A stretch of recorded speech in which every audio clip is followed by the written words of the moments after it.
Okay, so hey guys, and welcome back to another predictions video, and in today's video I'm going to be predicting the Habazin versus Magyar fight. If you're new around here though and you haven't yet subscribed, please do so. Like the video if you do indeed like the video, and let's get straight into it. So, going into this fight, Habazin is 22-5 with 7 KOs, and Magyar is 14-4 with 6 KOs. This fight is for the WBA interim and vacant WBC World Welterweight titles. Habazin's last fight was a win via unanimous decision versus Bielik, and Magyar's last fight was a win via unanimous decision versus Majalav. This is in Habazin's home country of Croatia. Habazin has been pro since 2010 and is 34 years of age, and Magyar has been pro since 2016 and is 28 years of age. Habazin's losses have come versus Harper in 2023, Shields in 2020, Lauren in 2016, and Brackhouse in 2014 and Bajic in 2013. Magyar's losses have come versus Turunen in 2017, Meran in 2016, Burkle in 2016, and Bajic in 2016. And to speak a bit more about what I've just been saying there, obviously, like I mentioned, this is for that of the WBC now vacant title since McCaskill vacated it. I'm not entirely sure why that now has become a vacant title. I mean, it was since the draw versus Ryan that's now become a vacant title, but nonetheless it's now getting fought for, and obviously on paper this fight isn't a huge fight, but it's two fighters. Habazin, one who's a very experienced fighter and has fought at the top level quite consistently and has fought for world titles regularly, and Magyar, who is somebody who suffered losses and defeats but very early on in her career, and since then has been on a very good run, but against opponents who have really not been anything to shout about, to rave about, anything impressive. And so to now move away from fighting in the home country of Hungary and to go against somebody in Habazin who is coming off a win and is now wanting to gain another world title and to fight for a world title again. Obviously, when she's fought for world titles in the past, quite often it's not gone her way, but she is a former world champion in her own right and has fought at multiple different weights for world championships and has that much more level of experience. And I feel like the winner of this, there's definitely big fights available to them. I think the welterweight division is a great division at the moment, and when you look at some of the names about, like with the emergence of Sandy Ryan and with fighters like Jonas, Dubois, Harper, there's other big names about as well. Cornejo obviously isn't a huge name, but nonetheless, there's big fights about and big names about. Lauren Price is another one, McCaskill of course as well, and so I feel like this belt is going to be one which a lot of people are going to be looking at, even if not necessarily it's a huge fight. This one, I think it's going to have big implications, and obviously this is in Habazin's home country of Croatia. I'm sure she's going to want to have that brought back to her home country and win a title in her home country, and there's not really many boxing fights that actually happen in Croatia, so it's rare to see, but like I mentioned, I'm sure she's going to want to put on a show for her home crowd. Obviously, like I say, Habazin is on the older side to that of Magyar, and there is that age difference between the two, but nonetheless, there's still a fight to be made here. I think it's going to be an entertaining one, and like I say, it's two fighters, Habazin, who's going to want to impress in her home country, and Magyar, who's going to want to show herself at a world level for the first time. To speak about them both as fighters though, Habazin, she's got a good solid jab. She was probably using that as one of her better shots against Terry Harper when she fought her. She can change levels. She boxes on the outside or on the inside. She can do both. She's got that variety there to her. She's experienced, of course, like I mentioned, has that much level of experience higher than that of Magyar. Sorry about the lighting. It appeared to have gotten worse throughout this video. She's physical. She can be physical if needed. Like I mentioned, she can fight on the inside. She was getting in on the inside against Harper a bit. I feel like I'm going to reference that fight probably the most because it is the fight the most recent one which I've been able to watch of her. She's relatively comfortable. She can pick her shots quite nicely when she's allowed to have time and to have rhythm and gain a rhythm. She can become relatively comfortable and, like I mentioned, can be good picking her shots and be accurate in them singular shots when she throws them. But she can also land with power as well. I mean, there was a point in which maybe not she hurt Harper, but she put it on her and it kind of came to as a surprise, and she disrupted the opponent's rhythm in Harper and put her on the back foot a bit, and it caused a little bit of distress. Obviously, it wasn't anything major, but there was something there which you could see, and I feel like that shows that there is an element of power in her game. Negatives about her: she does lunge in, she keeps her head on the line, chin in the air.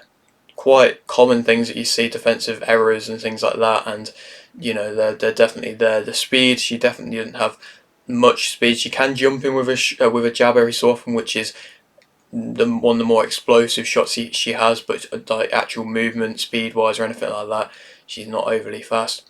She, in my opinion, struggles to bring her punches back in. She'll quite often just leave them out there, leave a jab out there, and things like that. It's not necessarily the best to see.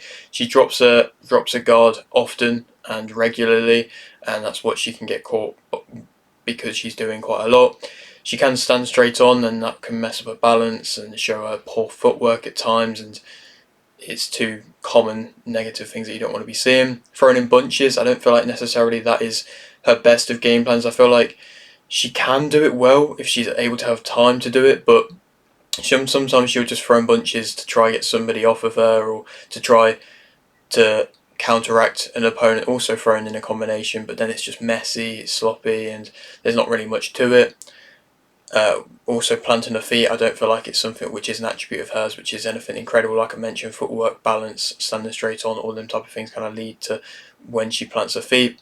Obviously, there's questions if she's past her peak now. I feel like this fight's definitely going to answer that question, and she can also be quite, not easily, but she can be outboxed, and technical wise, she's been shown that she can be outclassed. To speak about Magyar, as a fighter, she's an in-your-face type fighter. She's a front foot fighter as well. She throws in bunches. I would say she's gonna be possibly the more active out of the two fighters for this fight.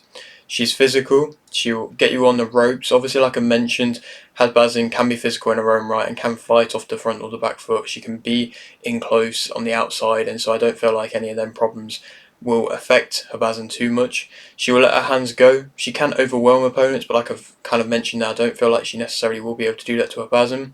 She doesn't respect her opponents. She, in my opinion, fights at mid-range best. Like I mentioned, she can back you up, but when she actually works off the mid-range, that's where some of her best work comes from, and there's minimal tape from what you can see from Magyar. Like I mentioned, she's been fighting smaller fights, much smaller fights, and it's been out, like I mentioned before, I believe it's in Hungary, and so there's not really too much you can see, but that's why another reason as to why she's going to want to come and show herself, like I've been mentioning, at a world stage for the first time.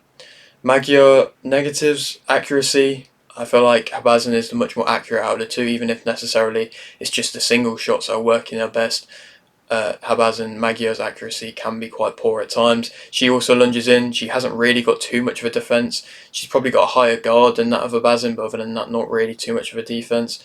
This is a big step up, like I've been mentioning, for her, going from them easier kind of low level type fights to quite a big step up. I mean, Habazin has, I think she showed against Harper. Obviously, she lost convincingly, but I feel like she showed she can handle multiple different styles, and that's definitely come with experience. Like I mentioned, she was composed. She never really looked too flustered at any points, and even though she was getting outboxed and outclassed, she still looked comfortable to an extent, and still looked like she had that. She was showing that experience that she has, and with this being such a big step up for Magyar, she will be interesting to see if Habazin puts it on her, how she'll be able to react.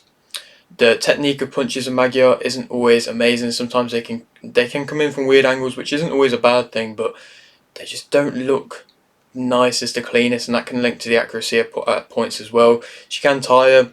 Her footwork isn't anything impressive either. She can also come in off balance. She can kind of rush in off balance.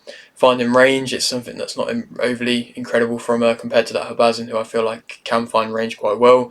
And she doesn't really go to the body. Like I say, Habazin can go to the body and probably will go to the body at points. Habazin is the favourite for this fight, and I think that Magyar will win via unanimous decision. I think she's going to upset Habazin in her home country, and I think she's just going to be the fighter who just throws more, outworks her. Physical, going to be in her face. I think Habazin's going to be able to deal with it, but I don't think she's going to be able to stop it, and I think Magyar will be able to outpoint her and outscore her and just be able to outthrow her in general. I feel like Habazin's not going to be able to just gain any sort of rhythm or anything like that, and going to struggle when throwing in combinations where Magyar, whose accuracy, like I say, isn't always impressive, but with Habazin's poor defensive movement, I think Magyar's going to be able to land at least a few shots into each round and be able to win rounds doing that. And yeah, then who she could go on to next, like I mentioned, stacked division at the moment. When Sandy Ryan beat Harper, there was talks about who could be next for Sandy Ryan, and they spoke about Natasha Jonas, and they talk about Lauren Price, and necessarily I don't know with Boxer and Matchroom what's going on with them at the moment, and so I think they're probably looking to keep world title fights regular and active for Sandy Ryan, so that could be a fight that could be made. Obviously, it's not a huge fight or anything like that, but if they're struggling to make fights, it's a world title on there on nonetheless, and it's a WBC title, which is a big title, and so she could fight Sandy Ryan next, the winner of this. Cornejo is an option as well. I mean, she's coming off a win versus Candy Wyatt, I believe, and so that's another option that could be there. Or Harper. Harper obviously coming off to defeat, but it was quite a bad defeat. But I'm sure she'd want to still maintain and fight around world level if she's wanting to. I don't believe she retired. But yeah, so that could be an option as well. But yeah, that's it for today's video. Hope you did enjoy. Like the video if you did, indeed like the video, subscribe if you're new, and thanks for watching.